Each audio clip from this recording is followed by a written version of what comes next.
It is the spring of 1945. The guns across Europe have finally fallen silent. After 6 years of destruction on a scale the world had never seen, the war is over. But in hangars, depots, and warehouses scattered across the British countryside, something extraordinary is sitting untouched. Tens of thousands of American aircraft engines, Packard Merlins, Pratt & Whitney R2800s, Allison V1710s, still wrapped in their preservation grease, still tagged with their factory serial numbers, still waiting for aircraft that would never come. The soldiers who packed them are gone. The squadrons they were built to power have been disbanded. And nobody, not the British government, not the Americans, not the RAF Logistics Corps, seems entirely sure what to do with them. The war was over, but a new mystery was just beginning. What really happened to 35,000 American engines found stockpiled in a UK warehouse? To understand why this discovery matters, you have to understand the sheer industrial miracle that produced these engines in the first place. By the end of World War II, the United States had become the single greatest manufacturing force in human history. Under the Lend-Lease Act of 1941, America had agreed to supply Britain and its allies with whatever war material they needed: ships, tanks, aircraft, ammunition, and in return, Britain would pay back in kind after the war's end, or simply through the strategic value of keeping the Allies fighting. At its peak, the Lend-Lease program transferred over $50 billion worth of material globally. Aircraft engines alone numbered in the hundreds of thousands. And the Packard Merlin, the American-built version of Rolls-Royce's legendary engine, was perhaps the single most important of them all. The Rolls-Royce Merlin engine had already become the heartbeat of the Allied air war. It powered the Spitfire. It powered the Hurricane. It powered the Lancaster bomber that dropped the bombs on the Ruhr dams. When Britain's own factories were stretched to their absolute limit in the early years of the war, Rolls-Royce made a decision that would change aviation history. They licensed their Merlin design to Packard Motor Car Company of Detroit, Michigan. Packard, a company better known for building luxury automobiles, retooled its entire production line. They were not just building engines, they were building the most sophisticated piece of precision engineering that had ever been mass-produced in the United States. By 1945, Packard alone had manufactured over 55,000 Merlin engines. Across all American manufacturers producing engines for the Allied war effort, the numbers ran into the hundreds of thousands. By the time Germany surrendered in May 1945 and Japan followed in August, the pipeline had not stopped. Production schedules planned months in advance were still rolling. Ships were still crossing the Atlantic. Crates were still being unloaded at Liverpool, at Southampton, at Bristol, and the engines kept coming, even as the aircraft orders were cancelled and the airfields began to empty. What arrived in Britain in those final months of war and the first weeks of peace was a surplus on a scale that nobody had planned for. RAF logistics officers walked into warehouses and found rows upon rows of brand new, unused American engines still packed in their original crating. The numbers that emerged from the audits were staggering. In some facilities alone, the count ran to several thousand units. Across all the storage depots, the total was estimated at somewhere between 30,000 and 35,000 engines, many of them never installed in a single aircraft, never run for a single hour. Imagine walking into one of those warehouses in the summer of 1945. The smell hits you first, a thick, waxy petroleum scent from the cosmoline grease that coated every metal surface to prevent rust during storage and transit. The light, filtering through the high windows, catches the dust in the air, and stretching away from you in every direction are crates. Wooden crates, stenciled, with American factory codes, with serial numbers, with the words aircraft engine, handle with care. Some are still sealed, some have been opened for inspection and resealed. The floor space is enormous. These were often converted RAF maintenance hangars or civilian industrial buildings requisitioned for the war effort, and every square foot is occupied. The question hanging in that dust-filled air was simple and yet enormously complicated. What do you do with 35,000 engines when the war that needed them is gone? The first and most immediate response from both the British and American governments was bureaucratic paralysis. Under the terms of Lend-Lease, these engines technically still belonged to the United States. But the Lend-Lease Act itself had been abruptly terminated by President Truman on September 2, 1945, the very day Japan signed the formal surrender. The cancellation was shockingly sudden. Ships already at sea were turned around. Contracts were voided overnight. Britain, which had assumed a more gradual wind-down, was left scrambling. The engines sitting in British warehouses existed in a strange legal grey zone. They had been shipped under Lend-Lease, but the program was gone. They were on British soil, but they were American property. Formal negotiations between Washington and London over the final accounting of Lend-Lease assets would drag on for years. Britain would not finish paying off its Lend-Lease debt until December 2006, a fact that still quietly astonishes most people who hear it. In the meantime, the physical engines sat. Through the autumn of 1945 and into 1946, RAF and Air Ministry officials conducted surveys of what they actually had. The scope of the surplus became clearer with every inspection team that returned. Not all of the engines were Packard Merlins.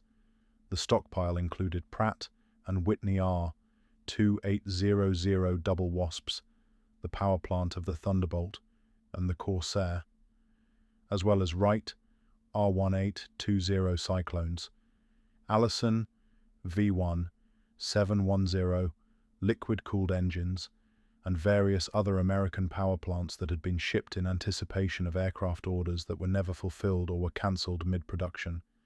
These were not old, worn-out war surplus engines. Many of them were zero-hours units, brand new, never run, factory fresh, and they were deteriorating. Even packed in grease, engines sitting in unheated wartime warehouses through British winters were vulnerable. Seals could dry out. Condensation could work its way into cylinders. The clock was ticking on what was, in theory, an enormous asset. The first phase of dealing with the surplus was quiet, bureaucratic, and largely invisible to the public. Some engines were formally transferred to the RAF's own inventory at deeply discounted rates as part of the broader Lend-Lease settlement negotiations.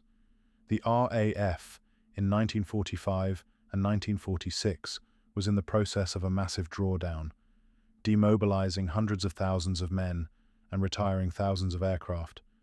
But it still operated a significant fleet of piston engine types, and spare engines were a practical necessity. Packard Merlins in particular were absorbed into the RAF support chain for the Lancaster, the Mosquito, and the early marks of Spitfire that would remain in service for several more years. Some of these engines would end up powering RAF aircraft well into the early 1950s, long after most people had assumed the piston era was finished. The jet age was coming, but it had not yet arrived completely, and the men running piston engine squadrons were quietly grateful for the stockpile. The second and larger phase was less dignified. The reality of post-war Britain in 1946 was one of profound economic exhaustion. The country was effectively bankrupt. Rationing continued. The Marshall Plan had not yet arrived, and the new Labour government was wrestling with nationalisation, reconstruction, and the creation of the National Health Service simultaneously. In this environment, selling off surplus military equipment for scrap was not a choice. It was a financial necessity. The scrapping of military hardware in 1945 and 1946 happened on a scale that is almost impossible to comprehend today. Aircraft that had been built at enormous expense just months earlier were pushed into fields and burned. Warships were towed to breakers. And engines, thousands upon thousands of American aero engines, were sent to metal recovery contractors. Picture a scrapyard on the outskirts of Birmingham or Coventry in the winter of 1946.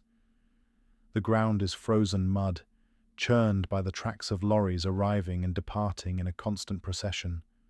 Workers with cutting torches move along rows of engines pulled from their crates, slicing through aluminium crankcase housings, pulling out steel components, separating the non-ferrous metals from the ferrous, everything sorted by grade and value.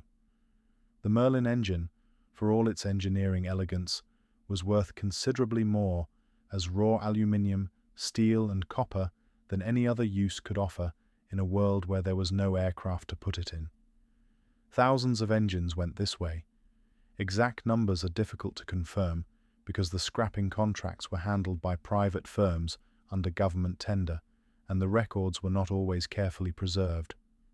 But historians of the period, who have examined Air Ministry procurement files, suggest that the majority, perhaps as many as 60 to 70%, of the surplus American engines ended up broken down for materials recovery between 1945 and 1948. Yet not all of them were destroyed. Some portion of the stockpile found a second life that nobody had originally planned for. Britain in the post-war years was not the only country rebuilding. Across Europe, governments were attempting to reconstitute air forces from almost nothing. France, the Netherlands, Belgium, Czechoslovakia, and even the newly created State of Israel all needed aircraft engines desperately. The surplus American engines in British storage, and in American storage depots in Germany and elsewhere, became a significant element in the rearming of Western Europe in the late 1940s. Some were sold through official government-to-government channels. Some moved through surplus dealers, a network of enterprising businessmen who had recognized early that the end of the war had created the largest buyer's market for military hardware in history. The French Armée de l'Air was a particularly significant recipient. France had operated American aircraft throughout the war. P-47 Thunderbolts, P-40 Warhawks, Douglas Bostons, and needed compatible engines to keep them flying. Surplus R-2800s and other American power plants from British storage made their way across the Channel through official transfers, arranged partly as a gesture of Allied solidarity and partly as a straightforward commercial transaction. Similarly, the nationalist Chinese government, still fighting the Chinese Civil War against Mao Zedong's communist forces, was purchasing every functional aircraft engine it could acquire through any available channel. American surplus dealers operating out of offices in London and New York were brokering deals that connected British government stockpiles with customers on 4 continents. It was not always orderly, and it was not always fully documented, but it was real. One of the stranger chapters in the story of these engines involves the aviation industry itself. By the late 1940s, a generation of young engineers and entrepreneurs had recognized that the post-war world was going to need civilian air transport on a scale never before seen. The airlines were expanding. New routes were opening. But new aircraft were expensive, and new engines were even more so. The surplus military engines sitting in government storage were, to this generation, not scrap. They were opportunity. Packard Merlins in particular were acquired by small conversion companies and fitted into modified wartime airframes to create a peculiar generation of early post-war civilian aircraft. The Avro Lancastrian, essentially a converted Lancaster bomber fitted with passenger accommodation, used 4 Merlin engines, and many of the aircraft that entered service with early British airlines drew their power plants directly from surplus military stocks. Racing aviation also played an unexpected role in the story. In the late 1940s and into the 1950s, air racing in the United States experienced a revival, and the Merlin engine became its preferred power plant. Modified P-51 Mustangs, which used the Packard Merlin, became the dominant aircraft at events like the Cleveland National Air Races. Some of the engines powering these races had genuinely murky histories, having passed through several hands since their original manufacture. Surplus dealers in Britain sold to dealers in the United States, who sold to racing teams, who modified and tuned them into engines producing far more than their original rated power. In this way, some of the engines from British warehouse stockpiles ended up screaming around a pyloned course in Ohio, far removed from any military purpose, but still running, still functioning, still alive. Now here is something most people do not know. Several of the storage facilities holding American engine stockpiles in Britain were not RAF bases at all. Wartime requisitioning had drawn in hundreds of civilian buildings, factories, warehouses, even a small number of country estates whose outbuildings were large enough to serve as storage. When the government began releasing these buildings back to their owners in 1946 and 1947, the handover process was not always clean. There are documented cases, and more undocumented ones almost certainly, where engines remained in outbuildings and ancillary storage on private land for years after the main government lots were cleared, simply because nobody had updated the inventory correctly. A farmer in Lincolnshire or Oxfordshire might find, years later, that a stone outbuilding on his land still contained several crated engines that everyone in the Air Ministry had assumed were disposed of. Some of these sat untouched through the 1950s and into the 1960s. This is not purely hypothetical. The aviation heritage community in Britain has documented multiple instances of Merlin engine discoveries made decades after the war. In at least one well-known case among collectors, a cache of components, not complete engines but significant assemblies, including supercharger casings and reduction gear housings, was found in an agricultural building in the English Midlands during the 1980s, still packed in their original wartime grease, the cosmoline now thickened to a consistency approaching wax, but still doing its preservative job. The men who stored them were long dead. The paperwork that should have accounted for them had either been lost or never properly completed. They had simply been forgotten, left behind by the sheer bureaucratic chaos of the post-war drawdown. One particular story stands out above all others. In the early 1980s, a small British company specializing in the restoration of historic aircraft began systematically searching for original specification Merlin engines for their restoration projects. The demand for genuine period-correct engines for wartime aircraft restorations was growing as the air show and warbird movements gained momentum. What the company's researchers discovered when they began digging into Air Ministry surplus records was startling. A significant number of engines, the exact figure was never fully confirmed publicly, but estimates among the restoration community ran to several hundred units, had been transferred in the late 1940s to storage managed by a private contractor, with the intention of holding them as a strategic reserve. The contractor had duly stored them, billed the government for storage fees for several years, and then, as the government's interest in the reserve evaporated and the fees stopped being paid, had simply assumed ownership by default, as often happened with abandoned goods under British common law. The engines had sat in that private facility, changing hands once or twice as the storage business was sold, until they were rediscovered by the restoration researchers. This discovery fed directly into what became a remarkable renaissance. By the late 1980s and through the 1990s, the warbird restoration movement had transformed the market for Merlin engines completely.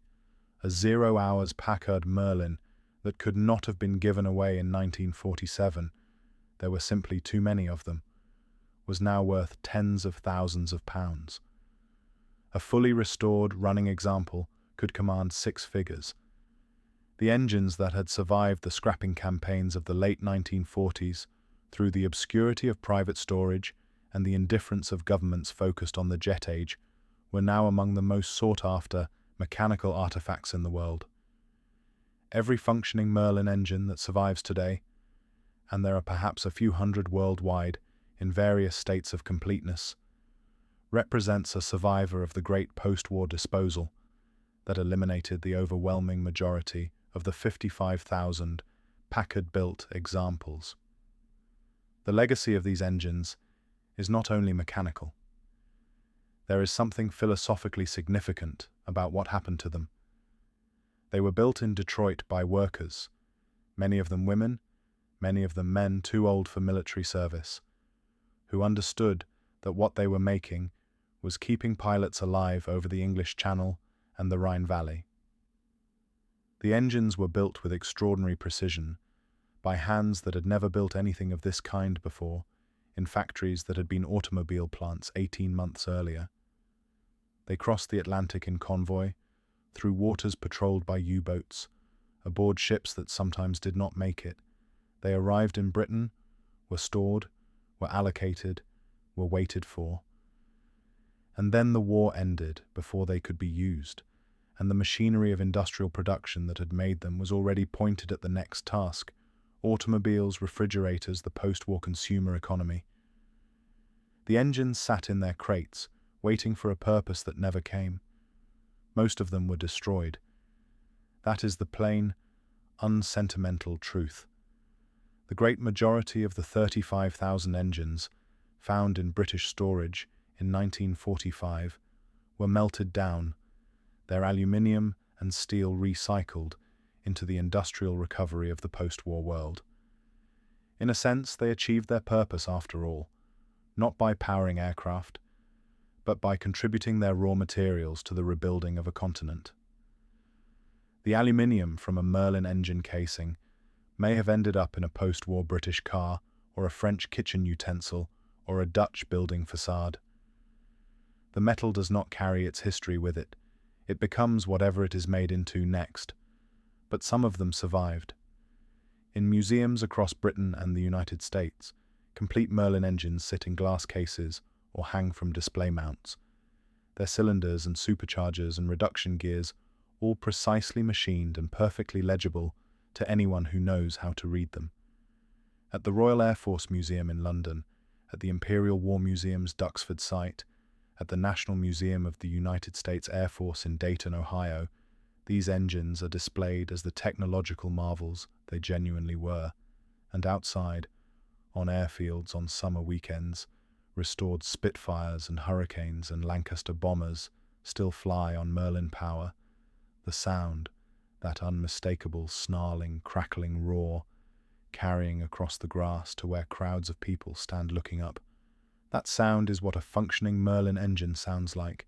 It is also, without exaggeration, the sound of freedom as a generation experienced it. The engines that survived the warehouses, the scrapyards, the indifference of peacetime governments, and the passage of 80 years are still making that sound. And for as long as they do, the mystery of what happened to 35,000 engines found in a UK warehouse has at least partly a living answer. A living